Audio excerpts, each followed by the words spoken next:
Ever since Lenovo introduced the Yoga Pro 9, their flagship do-it-all performance 16-incher about 2 years ago, they have tried to find the perfect balance between portability and performance, in addition to also please casual gamers and generally everyone who just needed a notebook for pretty much everything. And right from the start, they got it mostly right. The sleek chassis looks clean enough not to turn any heads, even though you could argue it's slightly dull. And the overall quality and port selection were an excellent fit for a premium device that did not quite need a kidney donation to be able to afford. In some places though, they missed the mark slightly, although not enough to make the Pro 9 a bad recommendation. And now, in its third iteration, the flagship Yoga is finally in a place where you could say Lenovo perfected almost everything, while at the same time delivering a display experience that can rival the best of the best currently on the market. We have been able to test the 5060 model betting on the standard OLED as well as the 5070 config, for which you can also feast your eyes on a Tandem OLED upgrade. So let's see if the Yoga is Lenovo's true the one for everything, and if the GPU and display upgrade is worth your hard-earned cash. Let's get into it.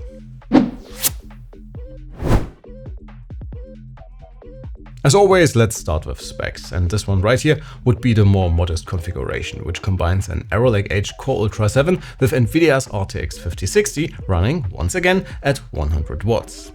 Add in 32 gigs of RAM and a 1TB SSD, and you got yourself a very capable machine.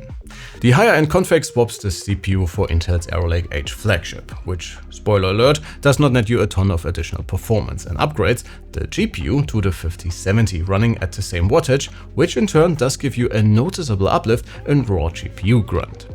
You also get double the RAM and storage, but by far the most significant difference is on the display side of things. And while we are at it, why don't we start with the two OLEDs right away, since it's also one of the biggest changes to the Yoga Pro 9 as well. While the original came with a mini LED panel running at 165Hz, either with a matte coating or with a glossy touch panel, both new Yoga variants bet on OLED exclusively. This one right here is a 2.8K display, similar to the one we have reviewed in the 5070 model of the Asus ProArt P16 a little while ago, even though it can improve significantly when it comes to HDR brightness, while SDR is on typical OLED levels. And when I say typical, I'm definitely not talking about the Tandem OLED option, which may ask for a significant budget increase, but also more than doubles SDR brightness, nets you almost 1200 nits for a full-wide image in HDR and 1600 peak. Rather keeping up with the excellent 4K panel we just reviewed in the 5090 version of the ProArt P16. You also get a slightly higher resolution and higher coverage for Adobe RGB, but apart from the difference in brightness, both panels are on equal levels and far superior to the old mini LED panel, unless you want a matte display option, and I really hope Lenovo can think about that for future generations. Given the excellent factory calibration and that we finally get pre-calibrated presets for sRGB for example, both panels are also a dream for the content creator on the go. And no matter if you work on color-critical retouching projects or grading your video footage, these OLEDs easily got you covered. If you are into gaming, you will be equally happy, since both displays offer typical almost instant response times and VRR support, and especially the Tandem OLED is a true feast for your eyes, especially if you're into HDR story games. Since everything else about the Yoga as a whole, apart from the new displays and the internals, is staying the same, please allow me to respect your time and just give you a quick overview. And if you feel like you need more information or want to catch up on the predecessors, please feel free to check out our reviews here on the channel or on the website. Apart from a slightly too flimsy bottom cover, the 16-incher has always been a really well-made laptop, and since even that is fixed now, there's pretty much nothing to complain about when it comes to material selection and overall quality. The Yoga feels good, looks good, again, maybe even a little bit boring unless you go for the teal color, which I absolutely love, and overall you get a neat-looking machine in a subtle, easily portable package. Port selection is decent for a machine in this class, with a pair of USB-A 3.2 Gen 1s, a full-size SD card reader, the physical switch for a decent if not quite stellar webcam, and your power connector HDMI 2.1 and a pair of Thunderbolt 4s on the opposite side.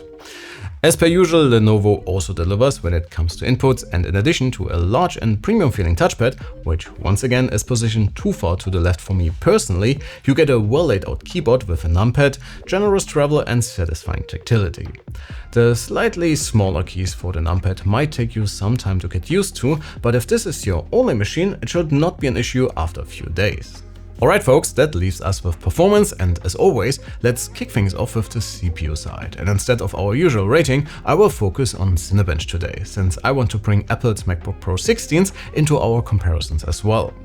Again, if you are after additional results, please head on over to our corresponding written reviews for our usual in-depth numbers across a wide range of individual benchmarks.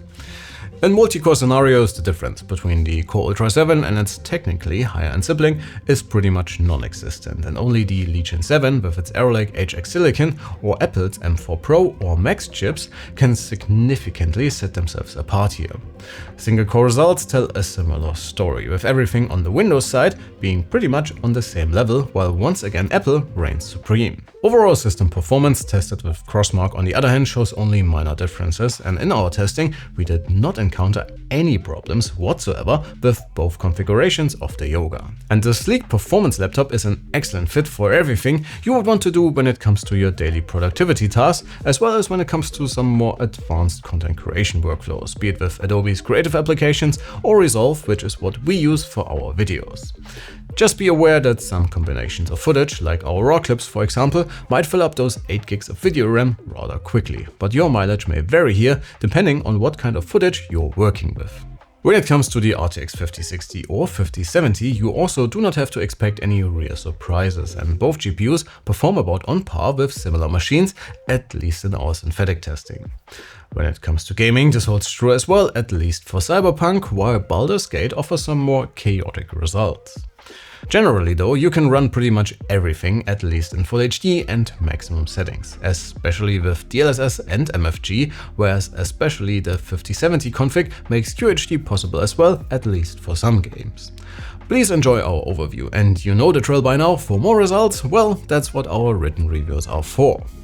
When pushing both models equally, fan noise is pretty much on par according to our measurements on the website, so I only did our usual sample clips with the 5060 model. Generally speaking, I would personally stick with the balanced mode when needing the performance, and silent when doing anything that doesn't need a whole lot of power. The speaker system for the Yoga is thankfully still the same and amongst the best you can currently get, and easily on par with the ProArt P16, Zephyrus G16 or the MacBook Pros.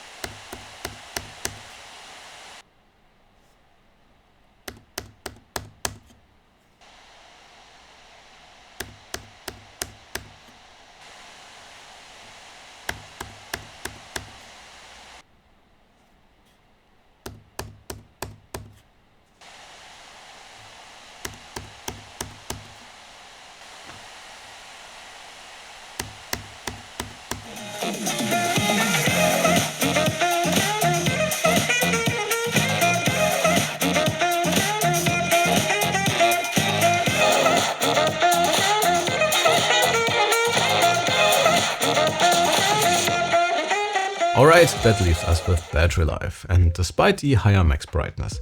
In our standard Wi-Fi testing at 150 nits, the Tandem OLED actually performs a bit better than its counterpart by over an hour, whereas repeating that same test on max brightness naturally shows a pretty drastic difference. So is the Yoga Pro 9 still an easy recommendation if you need a capable Netflix everyday machine that got more than enough performance headroom to play games and accelerate especially GPU-driven content creation applications? Well, yes.